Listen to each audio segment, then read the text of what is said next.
खट्टा खाने वाली चुड़ैल। रात को अचानक राधिका मौसी को किचन से कुछ गिरने की आवाज आई। उन्होंने बाहर निकल के देखा तो किचन में उन्हें कोई सफेद साड़ी में दिखा।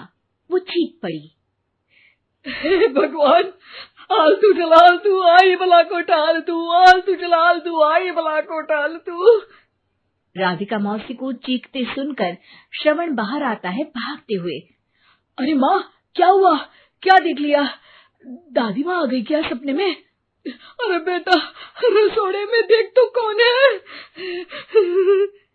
श्रवण रसोड़े में झांक कर देखता है और उसे कोई नहीं दिखता अंदर। अब रसोड़े में तो कोई नहीं है माँ। कोई सफेद साड़ी में नहीं है क्या? नहीं माँ, कोई भी नहीं है। चिल्लम चिल्ली की आवाज सुनकर काजल भी वहां आ जाती है। अब क्या हो गया माँ जी? अरे बेटा, रसोड़े में एक चुड़ैल थी सफेद साड़ी में। अरे क्या कर रही थी वो अंदर? अरे बताया नहीं, कल आएगी ना तो पूछ लूंगी। चुड़ैल जी, आपका क्या प्लान है?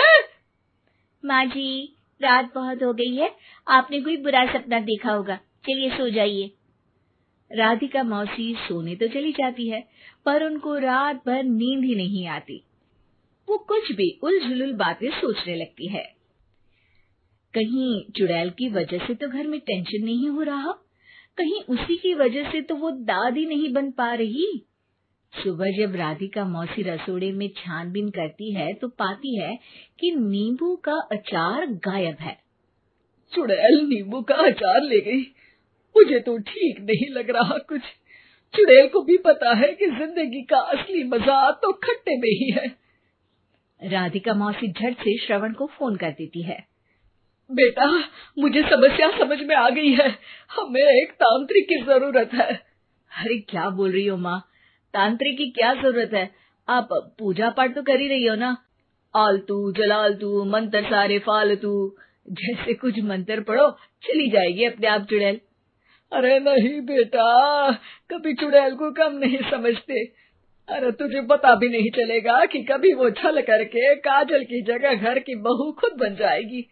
क्या माँ, कुछ भी बोल रही हो? कहाँ काजल और कहाँ चुड़ैल?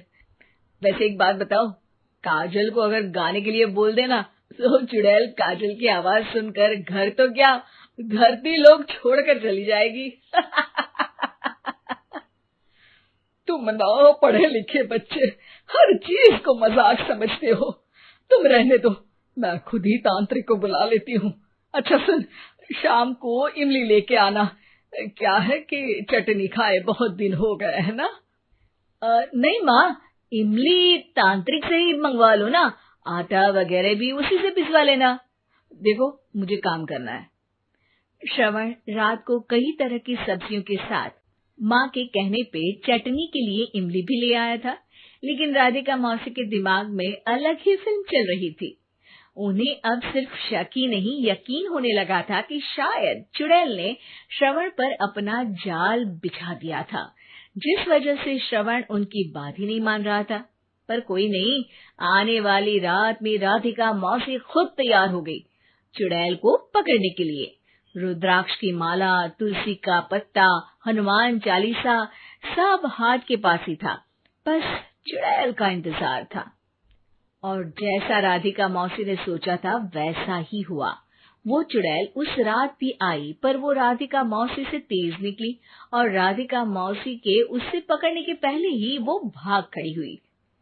जरूर बहू पे साया है उस चुड़ैल का, तभी तो श्रवण के कमरे में गई है। और अगली सुबह राधिका मौसी पिछली रात हुए हमले में किन चीजों का नुकसान हुआ उसका हिसाब लगा रही थी। उनके खेमे से एक आम के अचार की शीशी भी गायब हो चुकी थी और वो इमली भी जो कल श्रवण लेकर आया था। राधिका मौसी इस बारे में सोच ही रही थी कि श्रवण जल्दी से रसोड़े में आकर दवाइयों की पोटली ढूंढने लगता है। अरे बेटा, क्या हो गया? अब माँ, वो काजल की तबीयत खराब है, बहुत घबराहट हो रही है उसे। हे भगवान, मैंने पहले ही कहा था कि तांत्रिक को बुला लेते हैं, पर नहीं। अब देखो, उस चुड़ैल ने काजल को अपने वश में करना शुरू भी कर दिया है। हालांकि श्रवण भूतों में विश्वास नहीं करता था, पर अब वो भी डर जाता है और राजी हो जाता है एक तांत्रिक को बुलाने के लिए। कुछ ही घंटों में तांत्रिक आ जाते हैं और राधिका मौसी तांत्रिक जी को सब बता देती है। घोर संकट, घनघोर संकट, चुड़ैल को मारू जोर चाकट, ओम भट स्वाहा खटखा के आहा। अरे ये क्या मंत्र है? मेरे खुद के ओरिजिनल मंत्र है, कल रात को ही लिखे हैं, अच्छे लगे तो दाद चाहूंगा।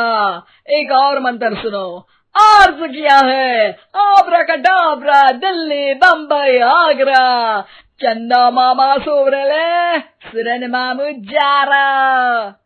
ये मंत्र है? अरे कोई 40 वालीसा पढ़ो ना। वक्त कम है, 40 नहीं पड़ेंगे, 20-25 में काम चलाना पड़ेगा। अलग निरंजन जाके लंदन, मुफ्त का मंजान घिस मेरे नंदन। अरे जल्दी करो तांत्रिक जी, जल्दी करो। तांत्रिक अपने उल झलूल मंत्र पढ़ने लगता है। श्रवण को तांत्रिक पे शक होता है। वो अपने एक डॉक्टर दोस्त को कॉल कर देता है ताकि कोई अनहोनी हो तो इमरजेंसी में चीजें मैनेज हो जाए। तांत्रिक धुनी रमाता है, जिसकी वजह से कमरे में काफी धुआं हो जाता है और जिसकी वजह से बहू की घबराहट बढ़ जाती है। अब भागेगी चुड़ैल। हाँ। बहू खांसते हुए धुएं से बचने के लिए बाहर चली जाती है। अरे भाग रही है, भाग रही है। पीछे पीछे श्रवण भी जाता है। बहू एक सोफे पर बैठ जाती है। तभी डॉक्टर दोस्त आ जाते हैं और श्रवण को पानी लाने के लिए कहते हैं। थोड़े चेकअप के बाद डॉक्टर कहते हैं, मेरे हिसाब से जाप का काम पूरा हो गया है। क्या मतलब? अरे कुछ भी नहीं माँ, कोई चुड़ैल नहीं है, खुशखबरी है, अब दादी बनने वाली है। मगर वो सब अचार के डब्बे। श्रवण दोनों अचार के डब्बे अपनी माँ को दिखाता है, जो कि उनके बिस्तर के नीचे छुपे हुए थे। आपने सही बोला था माँ, वो चुड़ैल काजल ही थी जो खट्टा खा रही थी। हमें कल ही पता चला, पर हमने आपको ये तांत्रिक वाला काम करने दिया ताकि आपको भरोसा हो जाए कि भूत वगैरह कुछ होता ही नहीं। अच्छा अच्छा, ये तो बड़ी खुशी की बात है, पर बेटा मुझे एक झाड़ू तो ला दे। क्यों माँ? ये तांत्रिक का भूत उतारती हूँ मैं। अब तांत्रिक राधा मौसी के डर से घर से भाग निकलता है और राधा मौसी उसके पीछे भागती है। अरे संकट ये घनघोर है, तांत्रिक मुआ चोर है।